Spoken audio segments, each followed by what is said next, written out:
Hello everyone, this is me Naumita और आप सभी को मेरा YouTube channel Naumita to do learning में स्वागत है। दोस्तों, आज का वीडियो से हम लोग स्टार्ट करने वाले हैं पॉलिटी।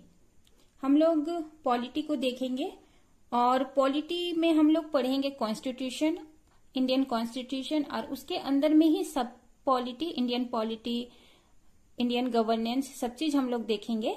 लेकिन उससे पहले हम लोग historical background of Indian constitution हम लोग देखेंगे।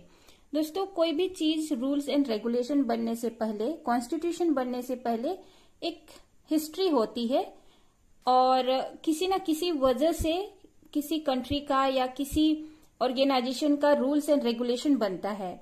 तो इंडियन कॉन्स्टिट्यूशन बनने से पीछे का जो हिस्ट्री है उसको हम लोग अभी देखेंगे।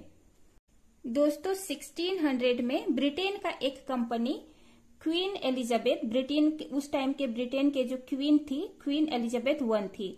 तो ब्रिटेन का एक कंपनी क्वीन एलिजाबेथ वन के परमिशन से, क्वीन एलिजाबेथ से ग्रांट लेके, परमिशन लेके एक कंपनी इंडिया में आता है।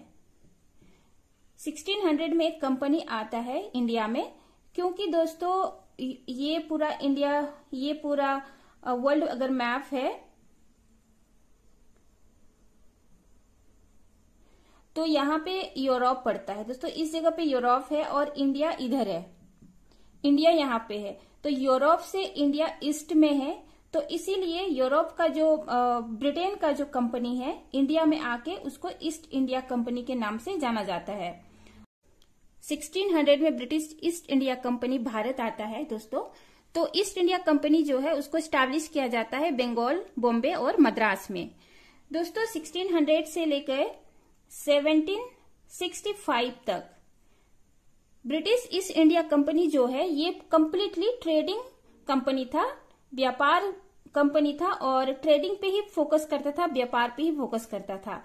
लेकिन 1765 में क्या होता है दोस्तों, बंगाल, उड़ीसा और बिहार, ये जो 3 एरिया है यहाँ पर ब्रिटिश ईस्ट इंडिया कंपनी को दीवानी राइट्स मिलता है। इस दीवानी राइट्स में आता है दोस्तों टैक्स कलेक्शन और सिविल जस्टिस।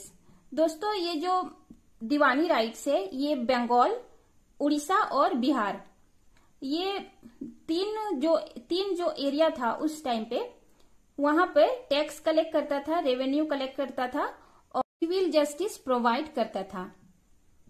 दोस्तों, सिविल जस्टिस उसको बोलते हैं, एक बेसिकली 2 तरह का जस्टिस होता है, सिविल जस्टिस और क्रिमिनल जस्टिस। क्रिमिनल जस्टिस में मर्डर टाइप का जस्टिस होता है और सिविल जस्टिस में जैसे धोखाधड़ी, जो नॉर्मल मारकाट को छोड़ करके बाकी जो कॉमन पीपल में होता है उसको सिविल जस्टिस के अंदर में आता है। तो बंगाल, उड़ीसा और बिहार में ईस्ट इंडिया कंपनी को एक पावर मिलता है। तो जब ईस्ट इंडिया कंपनी को टेरिटोरियल पावर या क्षेत्रीय अधिकार मिलता है दोस्तों, तो वहां पे गवर्नर का नियुक्त किया जाता है, गवर्नर को नियुक्त किया जाता है। जो बंगाल के जो बहुत फेमस गवर्नर थे वो थे रॉबर्ट क्लाइव, और बॉम्बे और मद्रास में भी अपने अपने गवर्नर थे। तो दोस्तों, जब बंगाल, बॉम्बे और मद्रास में ईस्ट इंडिया कंपनी के गवर्नर नियुक्त किए गए, बनाए गए, तो उनको क्षेत्रीय अधिकार, टेरिटोरियल पावर दिए गए।